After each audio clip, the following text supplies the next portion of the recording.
Les dieux de la fiction, gouvernement.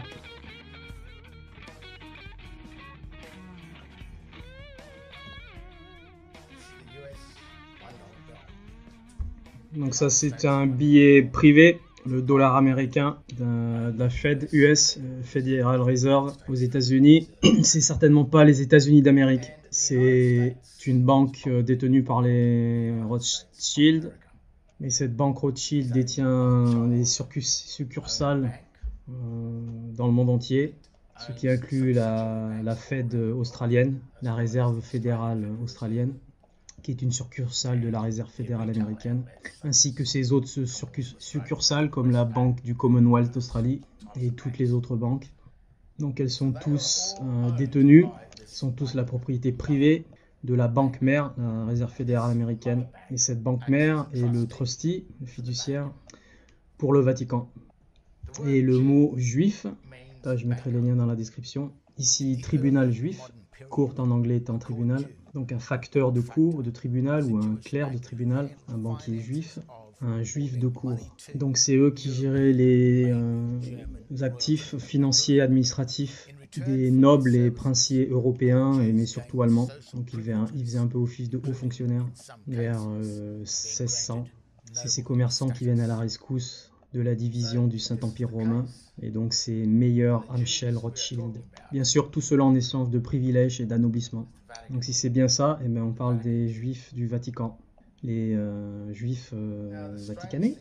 Le truc bizarre par rapport à ce billet de $1 américain, donc on voit bien que c'est écrit « In God we trust », donc en Dieu nous avons confiance, trust étant la fiducie aussi. Et donc j'ai demandé à beaucoup de gens,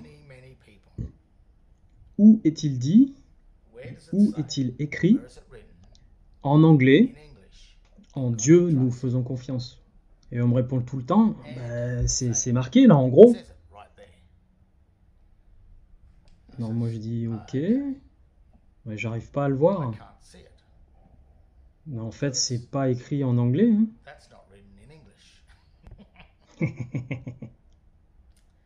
On me dit mais si, c'est écrit en anglais là.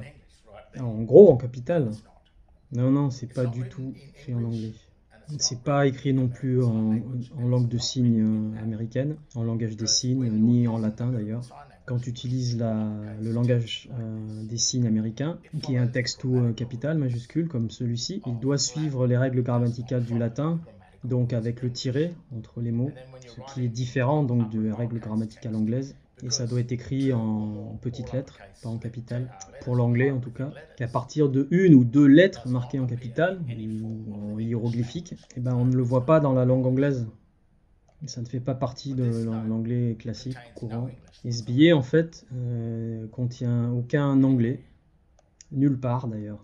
Alors, entre parenthèses, l'Institut Tavistock, l'institution créée en Angleterre afin de tromper les masses et d'amener l'ingénierie du consentement. Donc le billet ne contient même pas de latin non plus, c'est un latin débasé, donc le latin de cuisine, le dog latin, une définition du Black's Law. Donc un latin de cuisine est un latin débasé, qui ne suit pas les règles grammaticales, donc avec une autre grammaire d'une autre langue, qui est l'anglais ici, et c'est ce qui trompe les masses illettrées, car on ne sait pas lire en fait. Et d'ailleurs on ne peut pas lire et comprendre le tout capital. Donc ce qu'ils ont réussi à faire avec cela, c'est qu'ils ont réussi à créer un langage complètement fictif, corrompu, satané, donc du nouvel ordre mondial. C'est un billet factice, une contrefaçon, quelque chose qui n'est pas vrai, ni réel. Mais si toi tu crois que c'est réel, alors c'est réel. On arrive dans la tromperie, la séparation du surnom, du nom de famille, qui n'est pas une vraie pièce, même si ça reste une pièce fiction, un jeton qui t'emmène dans un jeu privé.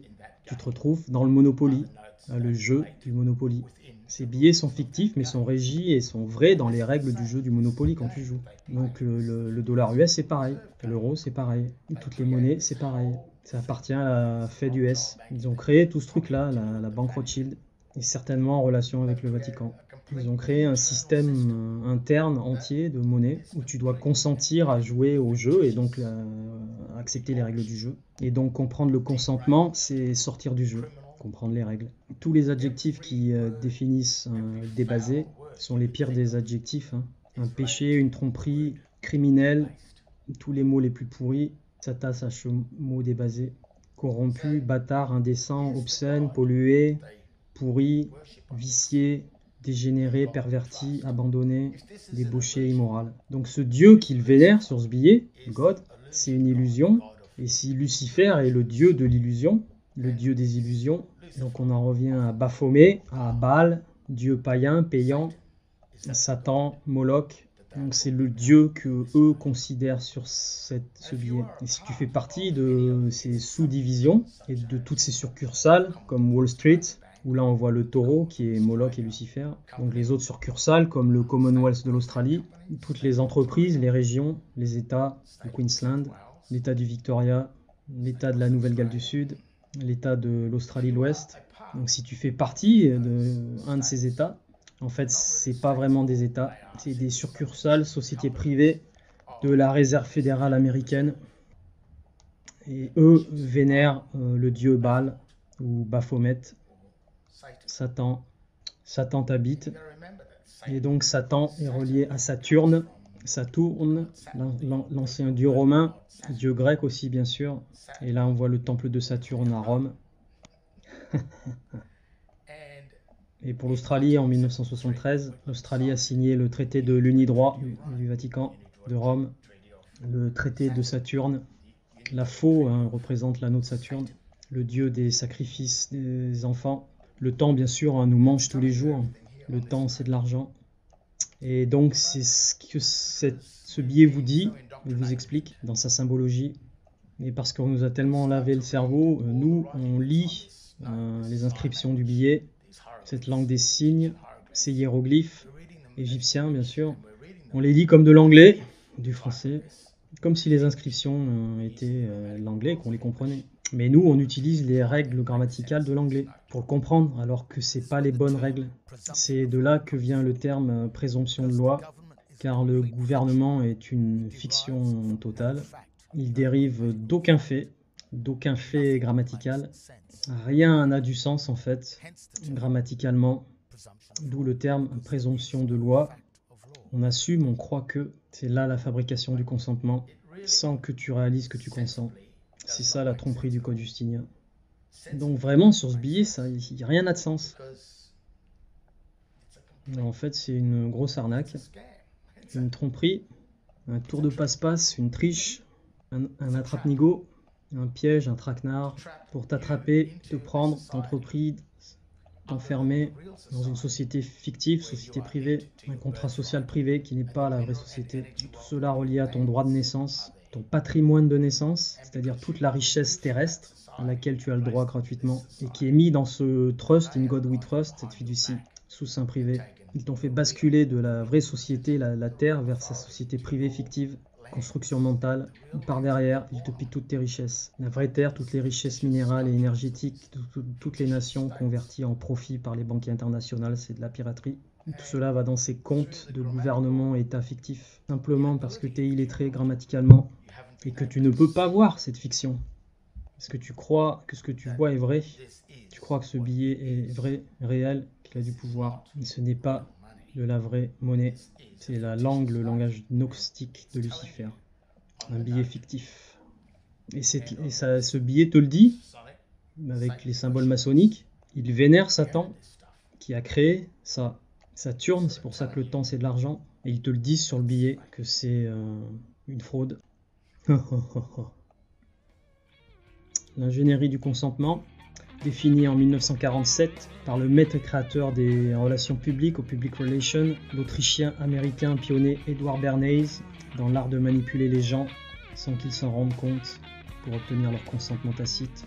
C'était le neveu de Freud et il expliquait qu'on pouvait manipuler les gens à vouloir ce dont ils n'ont pas besoin, que cela est lié à des désirs inconscients.